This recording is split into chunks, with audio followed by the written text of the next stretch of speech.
Another extremely disappointing road loss in the books for the NC State Wolfpack, but at this point in the season, this team, they are who they are.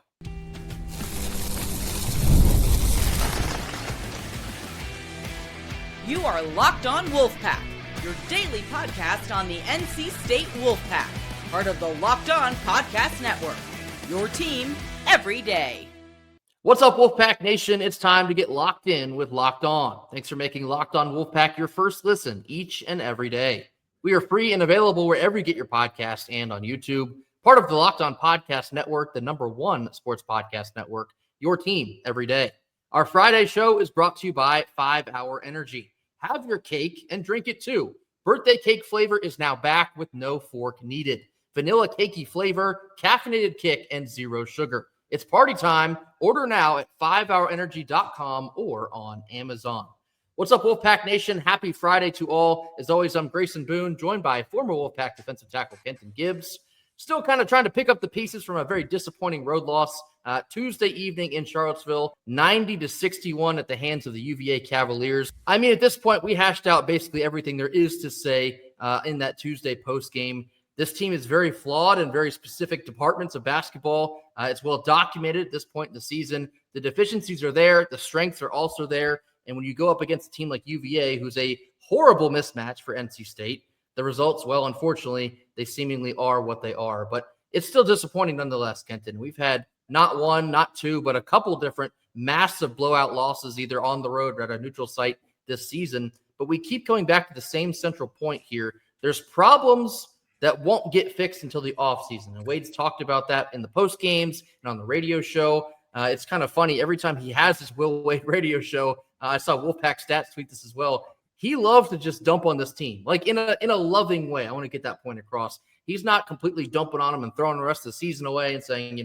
it's over, white flag, there's nothing left to play for. It's still a mental warfare type thing, but he's challenging his team every chance he gets, saying we're soft, we don't have that edge. Whatever I can do to get through this team, I'm going to try and do it. But like I said at the very beginning, this team right now, they are who they are. In terms of Will Wade and dumping on this team and all that, and whether or not it's whether or not how he's doing this is easy or whatever the case may be, don't care. He's right. He's right. I mean, at the end of the day, what else can he say or what else can he do, right? And the biggest part is he's taking accountability for it. He's not saying like, oh, these players are terrible. I don't know how I'm supposed to coach these guys up. This is a nothing burger from the start. He said our hit rate will be higher next year, implying I'm the reason that we are lacking certain things. He owns that. He doesn't run from that. The first blowout loss, he said, I didn't do a good job of having these guys ready. He's a guy that owns it, right? It's a different thing when you're pointing and saying he's not doing his job. He's not doing his job, and he damn sure ain't doing his job. It's a different thing when you're saying that versus nobody's doing our jobs well enough, and it starts with me. I'm the head of the snake. And the reality is, Will Wade is that. NIL has not exploded to the point where players are making more than coaches yet. It's not there. There's a reason that you got the big boy check. There's a reason that the weekly show is called the Will Wade Show. It's not called the Andrew Slater Show. It's not called the Darian Williams Show. It's not called the Trey Holloman Show. As much as Quadir Copeland talks on and off the court, it's not called the Q Dog Show. The Quadir Copeland Show is not called that. It's called the Will Wade Show. You know why? Because you are the guy. You're the man in the lead seat. You're the one. Ain't nobody coming to see you, Otis. That's you. So he owns it. He owns, hey, I'm the one who's made these mistakes. I'm the one who's done these things wrong. And, my guys can't get it right. But I just have the wrong guys because I picked the wrong guys. He accepts that. But he also challenges them to be better.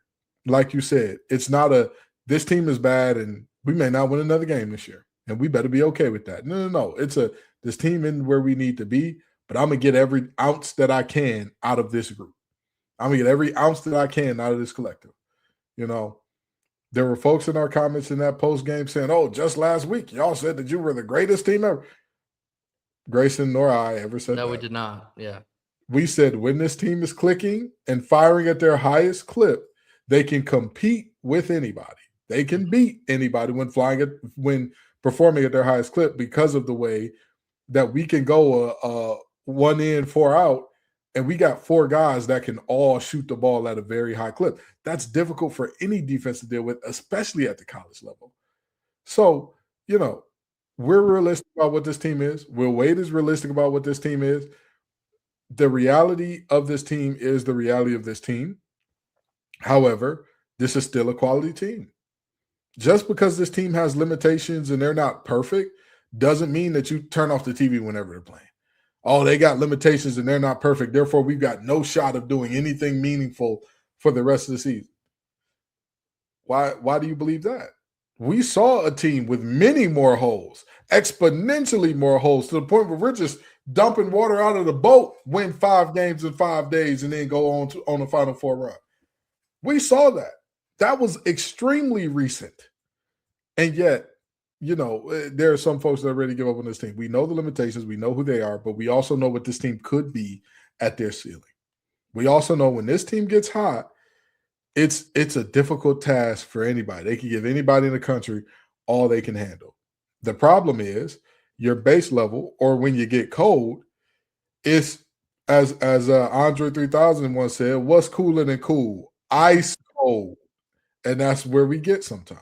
Perfect transition for my next talking point is that, this team is going to be in March Madness. And once they get there, they could maybe go on a run or they could get bounced immediately. But the point is, they made the dance. And that's what Will Wade said that they would be doing in year 1. Like we said, the inconsistencies are there. The strengths are documented. You can put 113 on a Florida State team on the road. You can also get blown out by 41 on the road at the hands of Louisville. It's up and down. It's in and out. It's east. It's west.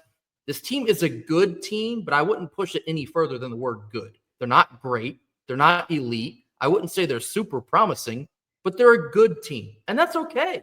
For year 1, Will Wade getting to Raleigh, assembling a staff, assembling a roster, beating his chest, riling up the fan base, saying NC State is back, the pack is back, we're not to be messed with, and then getting us to March Madness. And we have a great shot, which we're about to talk about more here, at being a top 4 team in the ACC. That's good. That is good for what it is. That's doing exactly, let me say that again, doing exactly what he said we'd be doing in year 1.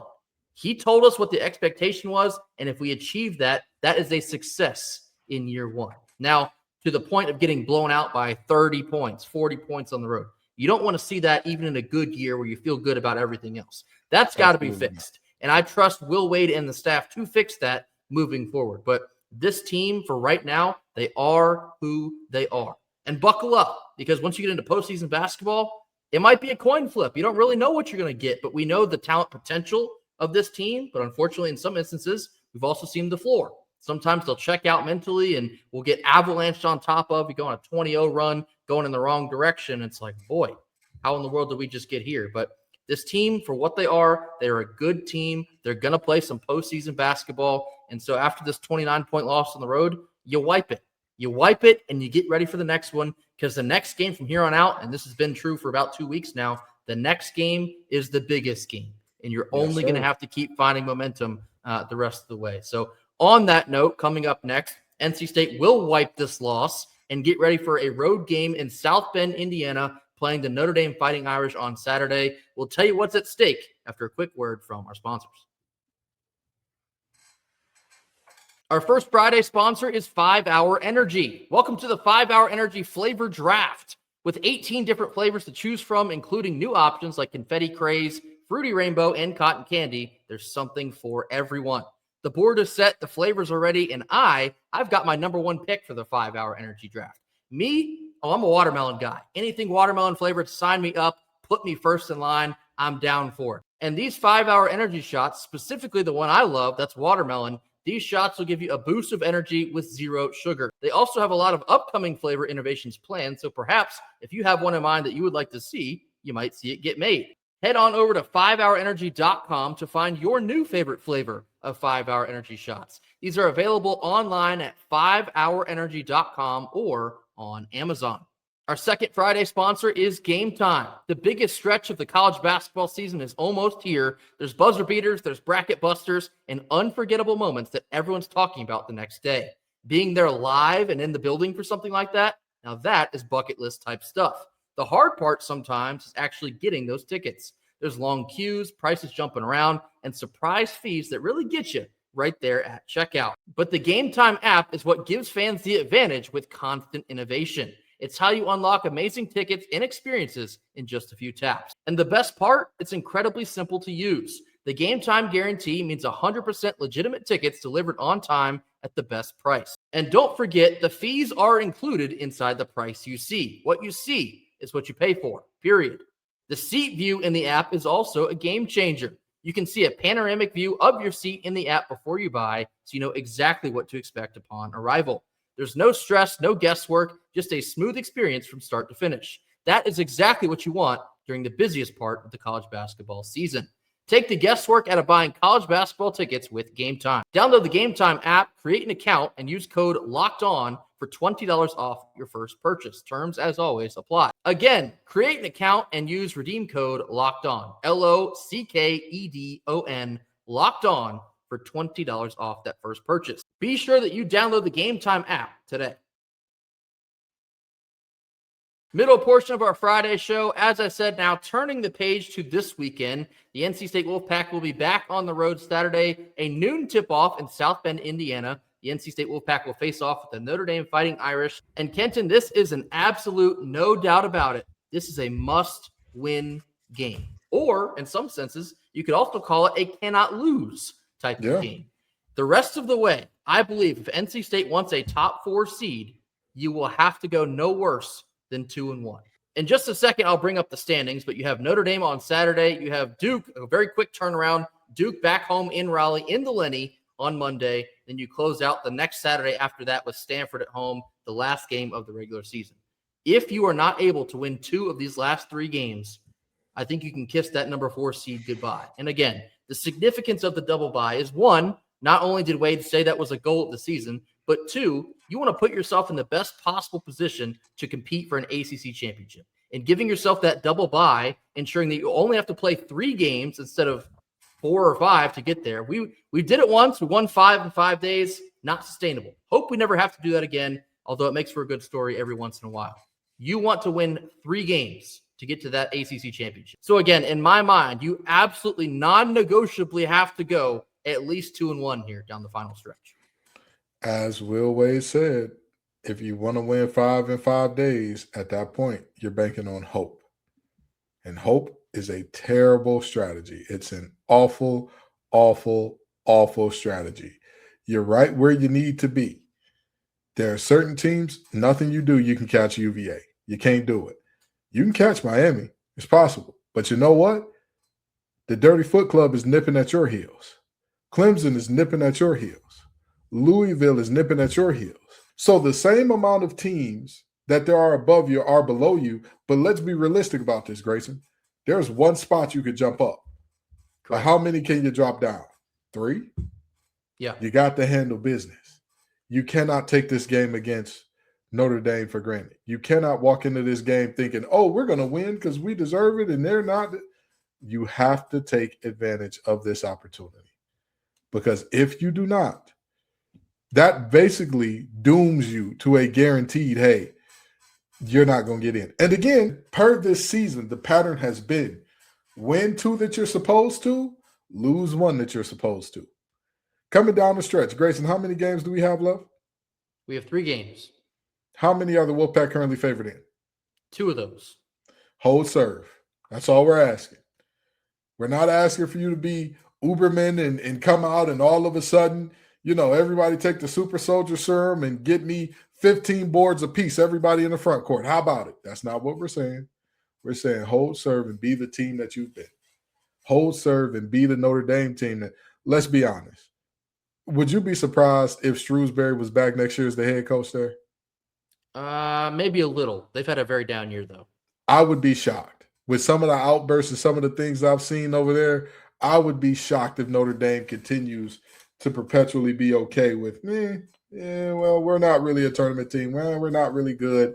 And our coach kind of embarrasses us on the national stage, but we're going to be all right. We're going to keep them coming back. You've got to take this game. You've got to.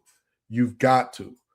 You cannot have any more losses that you're supposed to look at and say, we are the better team here. This can't be that game.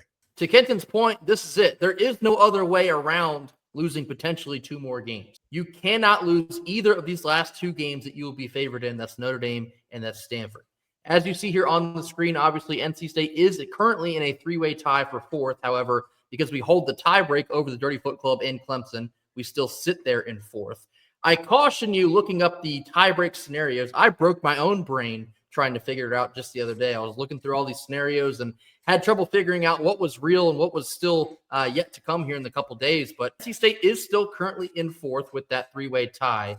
However, as you can see here, with only 3 games left for all these teams, NC State has to do the exact same or better as the Dirty Foot Club and Clemson. If the Dirty Foot Club and Clemson go 2-1 as well, NC State will retain that number 4 seed.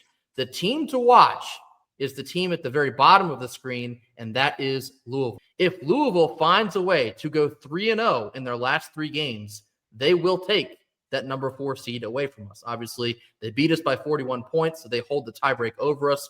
Louisville still has to play both Clemson and Miami. Both of those games are on the road.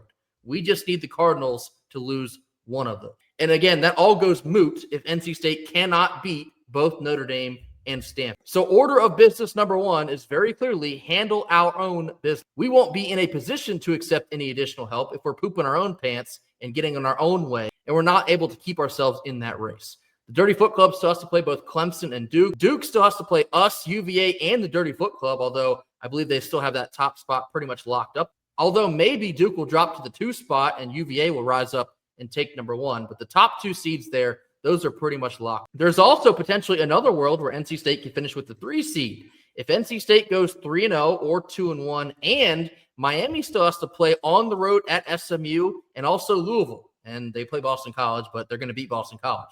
On the road at SMU or against Louisville. If Miami loses both of those 2 games and NC State wins out, NC State will then get the 3 seed. So that's also a possibility, although probably the toughest road ahead. But I say all that to say, it is so imperative that NC State goes on the road, and this is a business trip against the Notre Dame Fighting Irish. Notre Dame on the season is currently tied for 15th place. They're 12-16 overall. They're 3-12 inside the ACC conference. They have 1 win in their last 8 games.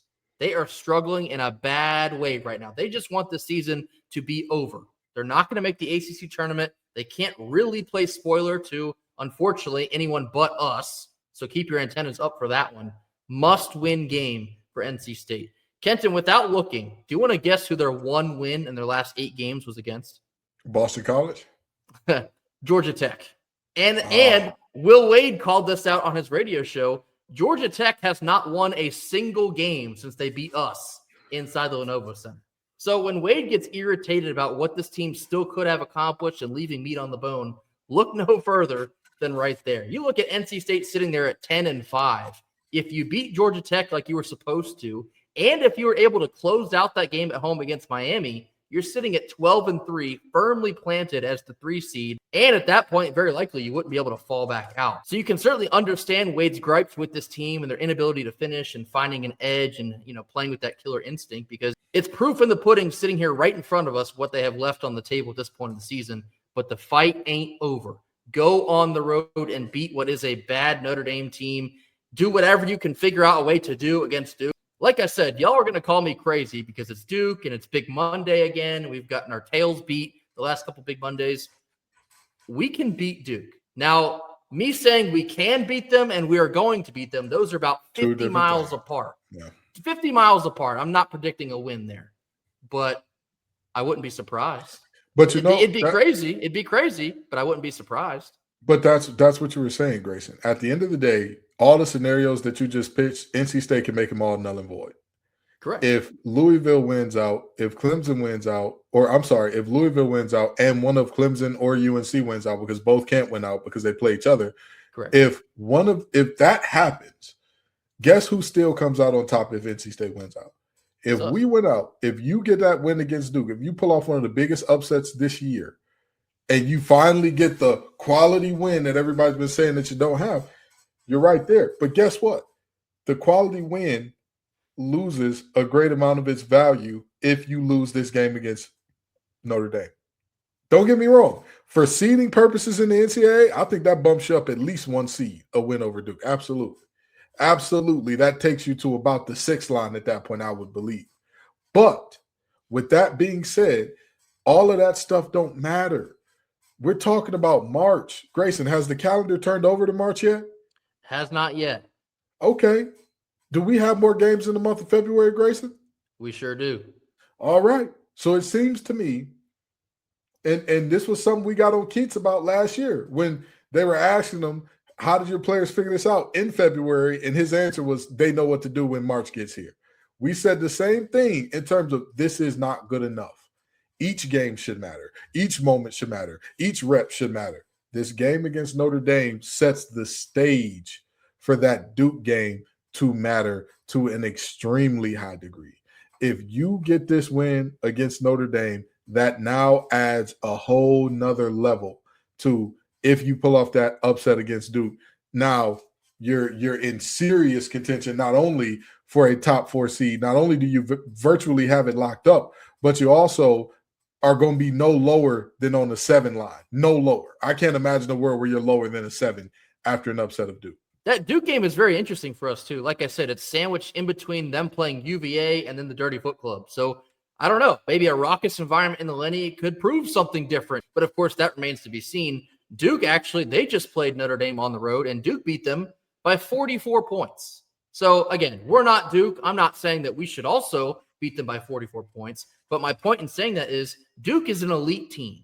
And elite teams, they hold no prisoners. They make no bones about it. They go on the road, and they handle their business. NC State, beyond a shadow of a doubt, they have to take that same mindset with them up to South Bend themselves. Yeah. None of these other scenarios will matter. None of them. They all become wiped out if you mess around, you're unfocused, and you figure out a way to lose, because that's what it would take.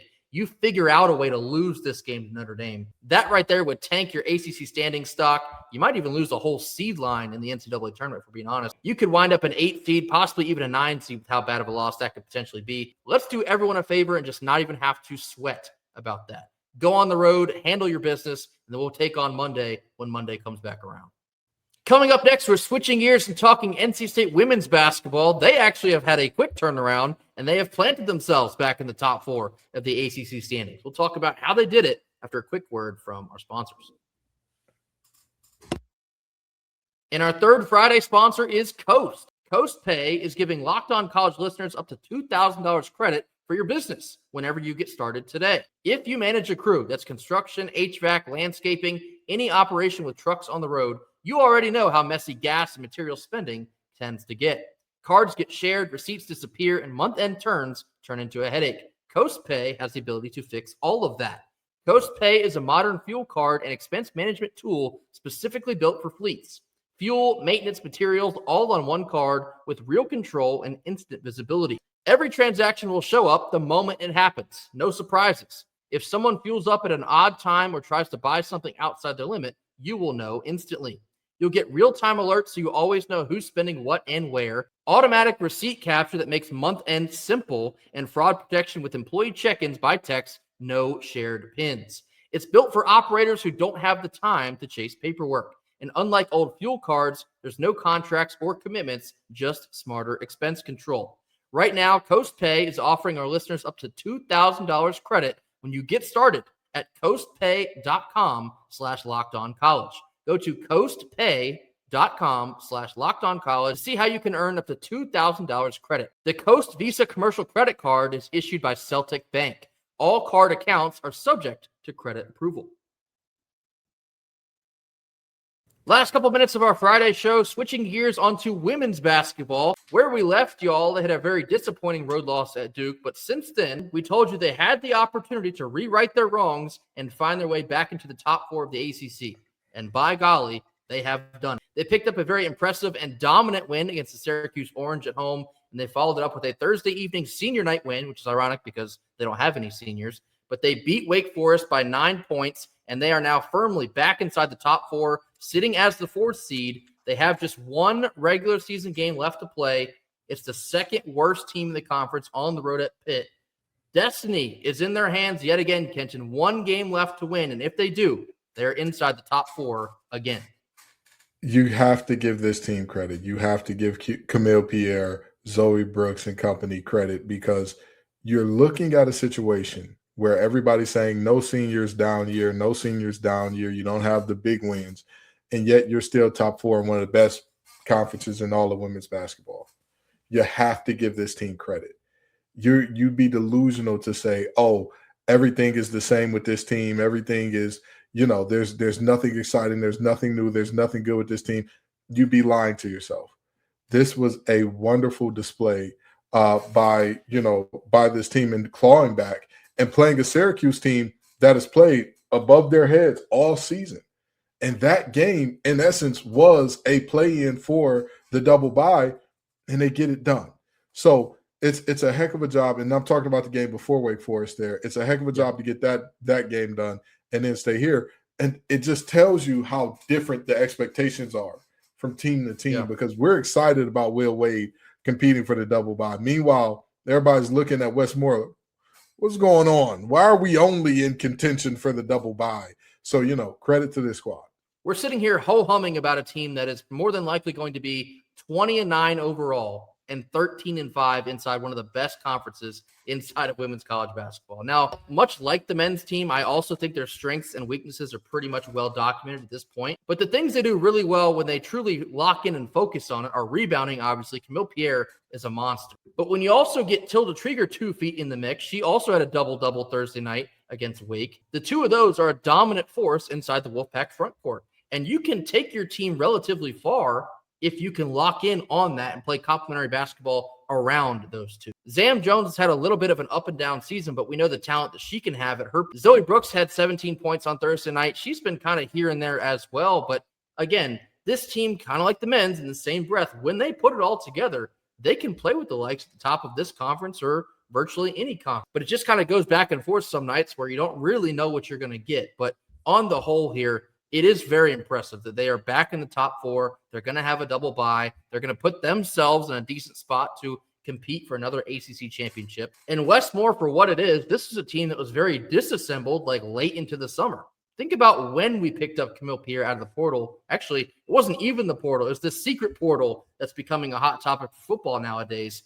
We picked her up, I think it was like July, maybe even August. It was super late in the cycle. And the team has kind of had to just work their way back into it since that point. But top 4, there's something to be said about figuring out a way. And Westmore has done a good enough job to get them back in contention for such a spot. They do have their issues, sure. But at the same time, they're beating all the teams that they're supposed to beat. There's no ifs, ands, or buts about that. They're absolutely beating the teams they're supposed to beat.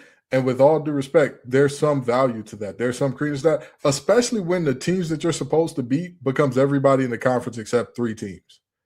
Like, that is special stuff. So this team will get more mature. They will get better. And here's a very interesting stat that most people probably do not realize about this team. Of our top 5 scorers on the year, Grayson, I want you to venture to guess how many of them are above 35% from deep. Maybe one. Correct, Zam Jones. I want you to guess how many are above 30% from deep, which 30% is not good, by the way. If you're shooting 30% from deep, your coach will tell you stop shooting them. But how many are above 30% on the year? I'm going to say, I don't know. It's been pretty bad. I'm going to say 2 of them. Correct. Exactly 2. That's where we're at right now. Zoe Brooks has not been able to find her stroke from deep. Camille Pierre, that's not her game at all. Tilda Trieger and Zam Jones are the only ones. Caden Samuels, very similar thing. That's just not her game. She's much better driving downhill, attacking the basket. And so I say all that to say this team will get older. They'll get wiser. They'll get back in the lab. I'm not saying that we're going back to the days where you had Raina Perez and Kayla Jones and Kai Crutchfield and, all of those, Jakia Brown-Turner, all of those women on the team where it's like any one of them can give you 20 with 4 or 5 threes. I'm not saying we're going back to that. I'm saying this team will get better from deep. And to be honest, that's the only meaningful problem that this team has, because a lot of when people are like, oh, their offense is breaking down, they're playing too much hero ball. You know what causes that? When teams see your sets coming and they're like, oh, no. go under everything. Why would we go over anything against this team? Give them the space, sag off, let them have the shot. And we're proving time after time after time, we can't hit it. You know, the more I sit here and look at both teams here, men and women's, I think they have pretty much the exact same ceiling, the exact same floor. Would anyone be surprised if either one of these teams finds a way to advance to the Sweet 16? Probably not. Would anyone be surprised if either one of these teams gets bounced in the round of 64? Probably not. And the thing is, both are pretty good seasons for what they are on the nose. Both are pretty good seasons. And so, again, a lot of credit goes to Westmore, even though this feels like a down year by their standards. Top 4 in the ACC. They're going to be inside March Madness. They're still going to try and figure it out night in and night out, but it's just a testament to all the success and the program that he has built here in Raleigh. Certainly can't wait to watch them get into postseason play. Women's will get into postseason a little bit earlier than the men's always do, usually about a week ahead. They have one regular season game left. Like I said, I believe that will be Sunday on the road at Pittsburgh. You win that game, and you are cemented inside the top 4 of the ACC standings. That will do it for us here on Friday. As always, thank you all so much for joining us. NC State men's basketball on the road at Notre Dame on Saturday. Must win, and also a cannot lose. Women's basketball Sunday at Pitt. Thank you all for joining us. Be sure to hit that like button. Drop your comments in the comment box. Mash the subscribe button if you have not already. We'll see a post game on Saturday after the men beat Notre Dame. I guess I'll call my shot. Hope I don't blow that one. We'll see you then. Until then, go Pack. Go Pack.